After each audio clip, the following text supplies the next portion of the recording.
తాకట్లో ఉన్న మీ బంగారాన్ని విడిపించి ఆ రోజు ఆన్లైన్ రేటుకి కొంటాం. Sharma gold company.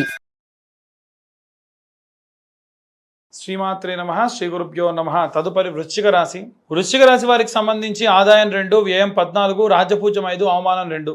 వృశ్చిక రాశి వారికి 2025వ సంవత్సరంలో వచ్చేటువంటి విశ్వావసునామ సంవత్సరంలో ఈ యొక్క ఆధారపరంగా అంటే ఉన్నటువంటి బృహస్పతి గ్రహ సంచారం వలన ఈ యొక్క జాతకరీత్యా మే నుండి 8వ స్థానంలో సంచరించడం వలన, శని 5వ స్థానంలో సంచరించడం వలన, రాహుగ్రహము మే నుండి 4వ స్థానంలో సంచరించడం వలన, కేతువు మే నుండి 10వ స్థానంలో సంచరించడం వలన ఈ యొక్క మిశ్రమ ఫలితాలు అధికంగా గోచరిస్తూనే, ముఖ్యంగా చెప్పాలంటే మధ్యస్థంగా, అంత అద్భుతంగా ఉండదు, అలా అని చెప్పి అంత డిజాస్టర్గా కూడా ఉండదు.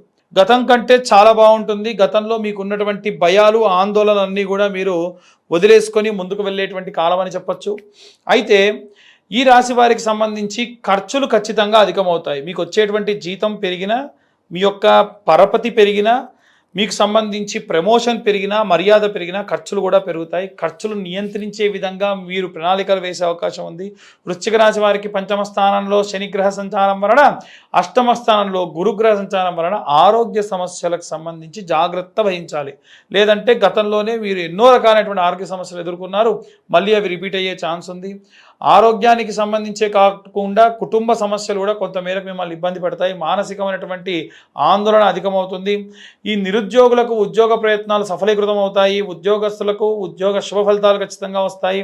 ఒత్తిళ్లు వంటివి ఖచ్చితంగా ఉంటాయి. విపరీతమైన ఒత్తిడితో కూడినటువంటి పని విపరీతంగా పెరిగే అవకాశం ఉంటుంది. వృశ్చిక రాశి వారికి, విద్యార్థులకు ఈ సంవత్సరం అన్ని విధాలా కలిసి వచ్చేటువంటి కాలం అని చెప్పొచ్చు. ఆరోగ్య విషయాల్లో విద్యకు సంబంధించి, విద్యార్థులకు సంబంధించి జాగ్రత్త వహించాలి. వృశ్చిక రాశి వారికి స్త్రీలకు సంబంధించి కుటుంబ సౌఖ్యము, ఆనందం అధికంగా ఉంటుంది. పని ఒత్తిడి పెరుగుతుంది. ఆరోగ్య విషయంలో శ్రద్ధ వహించాలి. అలాగే మానసికమైనటువంటి ఒత్తిడి కూడా ఉంటుంది. దూర ప్రయాణాలు చేసేటువంటి అవకాశం ఉంది. ప్రతి విషయంలో కూడా మనస్సు లోతుగా ఆలోచించడం ప్రారంభిస్తూ ఉంటారు. అతిగా మనం ఆలోచిస్తే మిగిలేది శూన్యం. ఎట్టి పరిస్థితుల్లో ఇంట్లో ఉన్న గృహిణులు అధికంగా ఆలోచించకండి, టెన్షన్ తీసుకోకండి. రాజకీయ నాయకులు మధ్యస్థ సమయం అని చెప్పొచ్చు. రైతాంగానికి మాత్రం అనుకూలంగా ఉంది. వ్యాపారస్తులకు లాభదాయకంగా ఉంది. వ్యాపారానికి సంబంధించి అభివృద్ధి ఖచ్చితంగా ఉంటుంది. సినీ రంగాలు, మీడియా రంగాలు, కెమెరా ఫీల్డ్లు, ఆర్టిస్టులు, వీటందరికీ సంబంధించి, ఫోటోగ్రఫీకి సంబంధించి కూడా చూసుకుంటే అనుకూలమైన కాలమని చెప్పొచ్చు. సంవత్సరంలో వ్యాపార సంబంధితమైనటువంటి నిర్ణయాలు సఫలీకృతం అవుతాయి. అలాగే వీళ్ళు చేయాల్సినటువంటి పరిహారాలకు సంబంధించిన విషయానికి వస్తే దక్షిణామూర్తి స్తోత్రం చదవడం మంచిది. శనగలని వీలైతే కాస్త గోల్డ్ కలర్ క్లాత్లో శనగలు వేసి మూటలా కట్టి దీపం వెలిగించుకోండి. బృహస్పతి యొక్క అంటే నవగ్రహాలకి కూడా 27 ప్రదక్షిణాలు చేయాలి. అందులో 21 ప్రదక్షిణాలు సవ్యంగా చేయండి.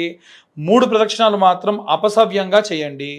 వీలైనంత వరకు రాఘవేంద్ర స్వామి యొక్క మఠానికి వెళ్ళి రాఘవేంద్ర స్వామిని దర్శించుకోండి. మంత్రాలయం వెళ్ళి దర్శించుకోండి, చాలా మంచిది. గురుస్వరూపంగా ఉన్నవారికి ఎంత పూజిస్తే అంత మంచిది. గురు చరిత్ర పారాయణం చేయిస్తే మంచిది. అలాగే వీలైతే సుందరాకాండ పారాయణం కూడా వీరికి అతీతమైనటువంటి శక్తిని, అలాగే ఆరోగ్యాన్ని ఖచ్చితంగా కల్పిస్తుంది. ఇక అన్ని వర్గాల వారికి సంబంధించి ఎలాంటి రెమెడీస్ తీసుకోవాలి, ఎలాంటి మంత్రపఠనం చేయాలనే విషయాన్ని ఇప్పుడు మనం తెలుసుకుందాం. ఈ యొక్క విశ్వావసునామ సంవత్సరంలో విద్యార్థులు ఎవరైతే ఉన్నారో నీల సరస్వతి స్తోత్రం లేదా మేధా దక్షిణామూర్తి స్తోత్రం చదవడం కానీ వినడం కానీ చాలా విపరీతమైన శక్తినిస్తుంది. అలాగే నిత్యము స్వచ్ఛమైన ఆవు నెయ్యితో పిల్లల చేత చిన్న దీపారాధన చేయించి కనురెప్ప ఆర్పకుండా నిమిషన్నర పాటు చూడడం వల్ల, అది కూడా కంటికి ఈక్వల్గా ఉండేటువంటి లెవెల్లో గనక మీరు ఈ దీపాన్ని చూడడం వల్ల విశేషమైనటువంటి కంటి సైట్ ప్రాబ్లమ్స్ సాల్వ్ అవుతాయి. చూసిన ప్రతీది కూడా జ్ఞాపక శక్తిగా విపరీతంగా వారికి గుర్తుంటుంది.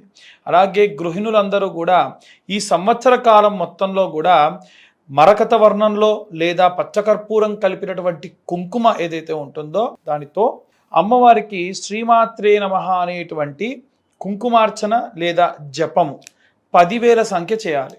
పూర్తి సంవత్సరంలో ఈ మార్చి ఎండింగ్ తర్వాత నుండి ప్రారంభమవుతూ మళ్ళీ వచ్చే సంవత్సరం వరకు చూసుకుంటే మనకు 10,000 సంఖ్య వరకు పూర్తి చేయడం వల్ల విశేష శక్తినిస్తుంది. ఆడవాళ్ళకి జరగబోయేటువంటి ఇబ్బందులు కానీ అపాయాలు కానీ తొందరగా తెలుస్తాయి.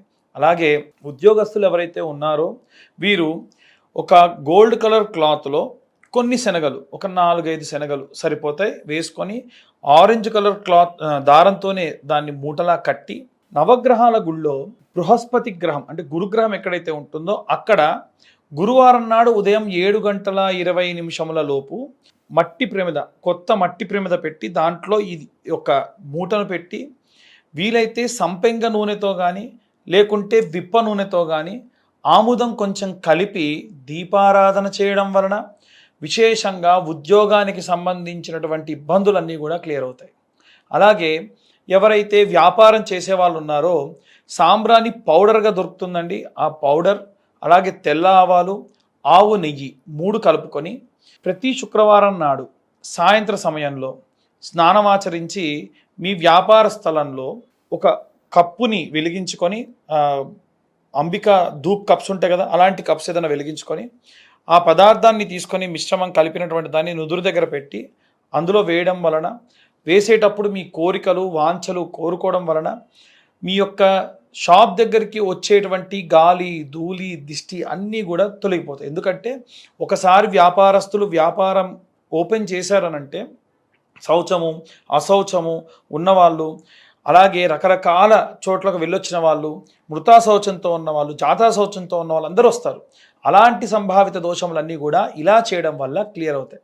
అలాగే ఎవరైతే ఈ యొక్క సినీ రాజకీయ రంగాల్లో ఉన్నారో వాళ్ళు చండీ హోమం చేయించుకోవడం మంచిది.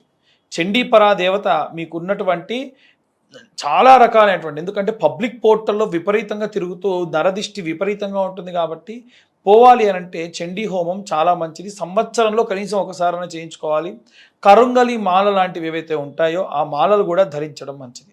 అలాగే ఎవరైతే వివాహం కోసం ఎదురు చూస్తూ ఉన్నటువంటి అమ్మాయిలు కానీ అబ్బాయిలు కానీ, అమ్మాయిలైతేనేమో వరపాశుపతము అనేటువంటి హోమం ఉంటుంది. అంటే శివుడికి చక్కెరతోని అభిషేకం చేసి, ఓన్లీ చక్కెరతో అభిషేకం చేసి తర్వాతకి హోమం చేస్తారు. అమ్మాయిలకైనా సరే అలాగే శివలింగానికి అభిషేకం చేసి తర్వాతకి హోమం చేస్తారు. అమ్మాయిలు చేసేదాన్ని వరపాశుపతం అని, అబ్బాయిలు చేసేదాన్ని కన్యాపాశుపతం అని అంటారు. ఈ పాశుపత హోమము మీ దగ్గరలో ఉన్నటువంటి అర్చక స్వాములు ఎవరినన్నా అడిగితే చేస్తారు. లేదు కావాలి అంటే కింద ఉన్న మా నెంబర్ కూడా కాంటాక్ట్ చేయొచ్చు, మేమైనా సరే చేయిస్తాం. అలాగే ఎవరైతే విదేశాలకు వెళ్ళాలి అనుకుంటూ ఉన్నారో వారు ముఖ్యంగా ప్రసన్న మహాకాళి ఆలయంలో అమ్మవారికి కుంకుమార్చన చేయించి కొంచెం కుంకుమ మీతోనే పెట్టుకొని ప్రయాణం చేయండి. ప్రయాణంలో ఎటువంటి బడలికలు, ఎటువంటి ఇబ్బందులు, వెళ్ళిన తర్వాతకి ఎటువంటి విషజ్వరాలు రాకుండా అమ్మవారు కాపాడుతుంది. అలాగే ఎవరైతే పిల్లల దగ్గర లేకుండా వృద్ధాప్యంలో ఉన్నారో వారు నిత్యము కూడా అసుర సంధ్యా సమయంలో కాలభైరవాష్టకం చదవడం మంచిది, లేదా కాలభైరవాష్టకం వినడం మంచిది. రైతులు, కుల వృత్తులు, చేతి వృత్తులు చేసే వాళ్ళు ఎవరైతే ఉన్నారో మీ యొక్క కులదేవతారాధన మానకండి. సంవత్సరంలో ఇంట ఎటువంటి ఫంక్షన్ జరిగినా అమ్మవారికి ఒక చీర పెట్టుకోండి చాలు, అమ్మవారు ఎప్పుడు కూడా మిమ్మల్ని కాపాడుతూ ఉంటారు. ఇవన్నీ కూడా గోచార రీత్యా చెప్పేటువంటి విషయములు మాత్రమే. పూర్తిగా మీ జాతకం విశ్లేషణతో మీకు కావాలి అని అంటే కింద ఉన్న నెంబర్కి మీ పేరు, మీ date of birth, time, place పంపించండి. ఈ 2025 సంవత్సరంలో కేవలం 2025 రూపాయలు మాత్రమే ఛార్జ్ చేయడం జరుగుతుంది.